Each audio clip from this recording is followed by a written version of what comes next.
একটি বৈদ্যুতিক grid সাবস্টেশনে binocular বা দূরবীক্ষণের কাজ কি? দূরবীক্ষণ আসলে কেন ব্যবহার করা হয়? এই ধরনের দূরবীক্ষণ সাধারণত লাইন চেকিংয়ের কাজে লাগে বা টাওয়ার চেকিংয়ের কাজে লাগে। যখন লাইন চেকিংয়ে যায় আমাদের লোকজন, তখন এই দূরবীন সাথে নিয়ে যায়। যেমন উঁচু একটা টাওয়ার অনেক উঁচু হয়ে থাকে, সেখানকার ইনসুলেটর ক্র্যাক করে থাকলে বা তারের কোনো ক্ষতি হয়ে থাকলে সেটা আমরা টাওয়ারে না উঠে নিচে থেকে খালি চোখে দেখতে পাবো না। সেগুলো চেকিংয়ের জন্যই মূলত এই ধরনের বাইনোকুলার ব্যবহার করা হয়। যেমন দূরের কন্ট্রাক্টরগুলো আমি খালি চোখে স্পষ্ট দেখতে পাচ্ছি না, এটিকে কিছুটা ঝুম করে দেখাই বাইনোকুলার।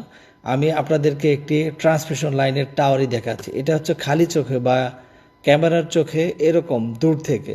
আমি যখন বাইনোকুলারের চোখ দিয়ে বাইনোকুলারের মধ্য দিয়ে দেখব, তখন এইভাবে স্পষ্ট দেখতে পাবো।